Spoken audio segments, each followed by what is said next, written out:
So charge తీసుకున్న తర్వాత నేను అనుకుంది ఇందాక మీరు అన్నట్టుగా పంచాయతీ సర్పంచ్ అయిపోగానే వెంటనే మాట వినరు, మర్చిపోతారని అంటా ఉన్నారు. మీరు దాన్ని బట్టి మీరు కంపేర్ చేస్తే ఒక ఎమ్మెల్యే అయినా ఒక మినిస్టర్ అయినా ఏ స్థాయిలో ఆలోచన ఉంటుందో మీ అందరికీ అర్థం చేసుకోవచ్చు. నాకు భయం వేసింది.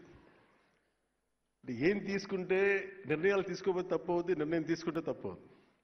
సరైన నిర్ణయాలు తీసుకోవాలి. సో దీనికి నేను పెట్టుకున్నది ఏంటంటే, ఒక ఫ్రాన్స్లో అనుకుంటే ఎప్పుడు 18th సెంచరీలో ఎప్పుడు చాలామంది ఒక అంటే వ్యాపారస్తులు అందరూ కూర్చొని ఏం చేయాలి, వ్యాపారాలు ఎలా చేయాలి, ఎక్స్పోర్ట్ ఇంపోర్ట్ మీద మాట్లాడుకుంటూ ఉంటే ఆ స్థానికంగా ఉన్న అప్పటి ఫ్రెంచ్ ప్రభుత్వంతో ప్రతినిధి మన ఇండస్ట్రియల్ మినిస్టర్ కూడా వచ్చి నేను మీకు ఏం చేయాలి మీకు అన్నాడు. అని అడిగితే వాళ్ళు లాసఫే అని ఒక పదం వాడారు. దాని అర్థం ఏంటంటే నువ్వేం చేయొద్దు, మమ్మల్ని చెడగొట్టుకుని చాలు, నీ పని అసలు మా పని మేము చేసుకుని మమ్మల్ని చెడగొట్టుకుని చాలు. సో నేను ఈరోజు చేసింది, నేనేదో మంత్రిగా ప్రమాణ స్వీకారం చేసి డిప్యూటీ సీఎం ప్రమాణ స్వీకారం చేసి నేను నా సొంత తెలివితేటలు నేనేం వాళ్ళ చాలా బలమైన నిబద్ధతతో కూడిన అధికారులు ఉన్నారు. చాలా అసలు రిఫార్మ్స్ కావాలి అని చెప్పి ఆకాంక్షించే వెంకటకృష్ణ గారు లాంటి అధికారులు ఉన్నారు. దీనిని ఆయన అనుభవంతో గైడెన్స్ చేసే ప్రిన్సిపల్ సెక్రటరీ గారు ఉన్నారు, శశిభూషణ్ గారు. దీనిని ప్రాక్టికల్గా కేరళ నుంచి వచ్చి అక్కడ మన పంచాయతీరాజ్ వ్యవస్థ ఎంత బలంగా వీళ్ళునుకుందో మనకు తెలుసు. ఆ అనుభవం ఇక్కడ మన కృష్ణతేజ గారి ద్వారా, కమిషనర్ గారి ద్వారా రావడం. సో నేను జనరల్గా ఏం చెప్తారంటే, నేను వచ్చినప్పుడు గతంలో ఎలా ఉండేదని అడిగాను, చాలా రివ్యూస్ చేశాను. చేస్తే వాళ్ళు ఏం చెప్పేవాళ్ళు అంటే, ప్రతిసారి మైక్ చిన్న బ్లాక్ మైక్ ఉండిపోయింది.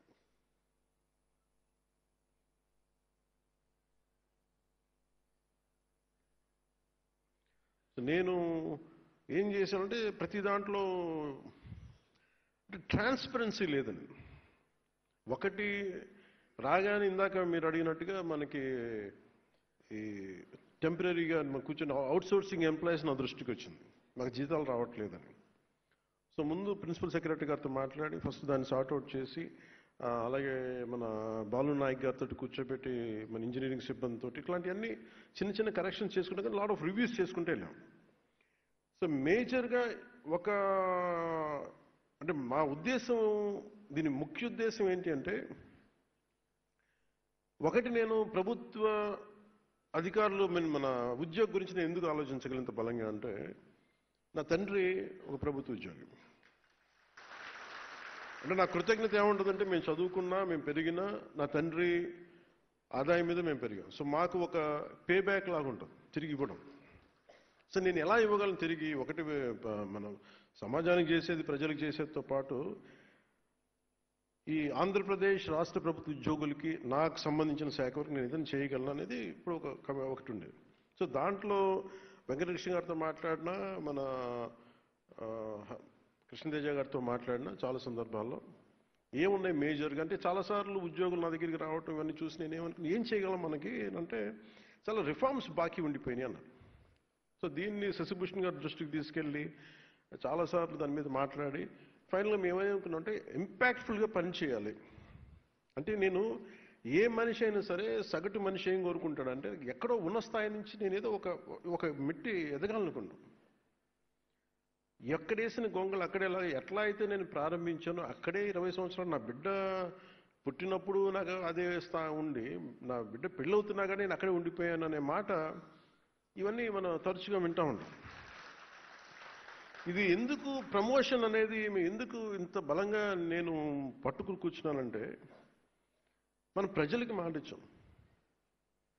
ఇది ఒక పొలిటికల్ స్పీచ్గా నేను చెప్పట్లేదు, కానీ ఇంకా successive governments continuity of governance, అలాగే ప్రీవియస్ గవర్నమెంట్లో రోడ్స్ కానీ ఇన్ఫ్రాస్ట్రక్చర్ కానీ డెవలప్ చేయలేదు. మేజర్గా నేను విన్నది ఏంటంటే ప్రతి పదవికి ట్రాన్స్ఫర్కి ఒక రేట్ కార్డు ఉందని నేను వినేవాళ్ళం. నాకు చాలా ఆశ్చర్యంగా ఉండేది. కష్టపడి చదువుకొని ఉద్యోగాలు వచ్చిన తర్వాత ఒక ఊరి నుంచి ఒక ఊరికి ట్రాన్స్ఫర్ అవ్వాలంటే రేట్ కార్డు ఉంటుంది. అంటే ఒక ఈ ప్రమోషన్ కావాలంటే ఒక రేట్ కార్డు ఉంటుంది. అసలు ఇది పోవాలని మనస్ఫూర్తి కోరుకున్నాను. సో నేను with the guidance of Shashibhushan sir,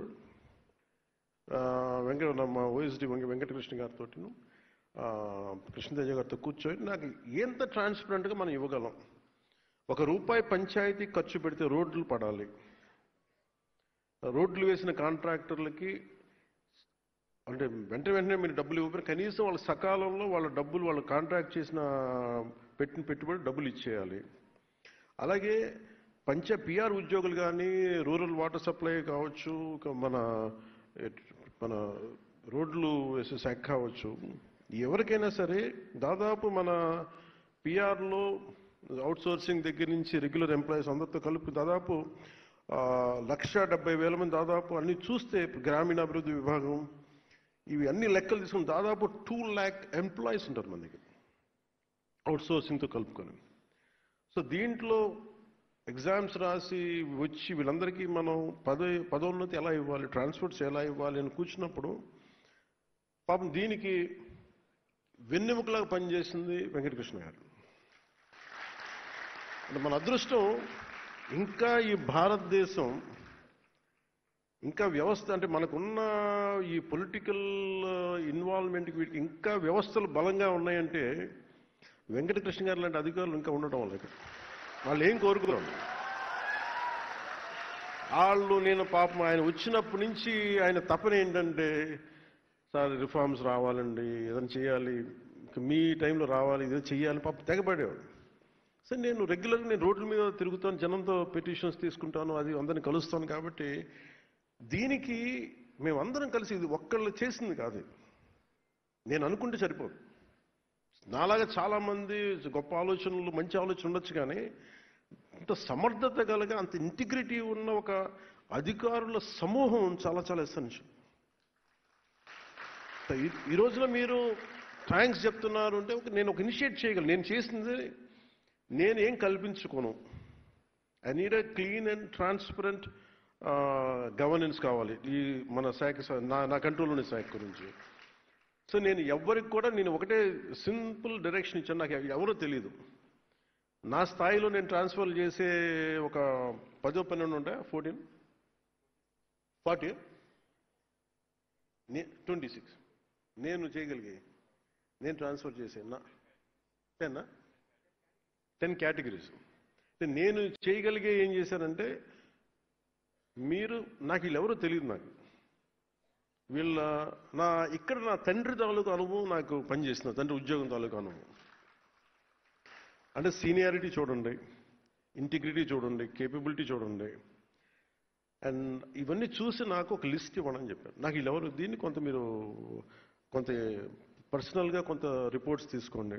అలాగే దాంతోపాటు ప్రతి మంత్రి గారు కానీ ఎమ్మెల్యేస్ కానీ ఏమి ఇచ్చినా కానీ వాళ్ళ లిస్ట్ కూడా తీసుకోండి. వాళ్ళు కూడా జనరల్గా సిఫార్సులు చేస్తారు, మాకు ఈ అధికారి కావాలి, ఈ అధికారి కావాలంటే నేనేం చెప్పానంటే, ఎవరిని డిసప్పాయింట్ చేయొద్దు, కానీ మీరు ఒక ఫ్రేమ్వర్క్ పెట్టండి. ఒక అధికారికి ట్రాన్స్ఫర్ కావాలన్నా ప్రమోషన్ కావాలన్నా ఒక ఫ్రేమ్వర్క్ పెట్టండి. ఆ ఫ్రేమ్వర్క్లో గౌరవ మంత్రి వర్గ సభ్యులు ఇచ్చినా, గౌరవ ఎమ్మెల్యేలు ఇచ్చినా కానీ మీరు ఆ ఫ్రేమ్వర్క్లో పడితే ప్లీజ్ యాక్సెప్ట్. ఆ ఫ్రేమ్వర్క్లో పడపోతే అది నేను చెప్పినా కానీ చేయగలను.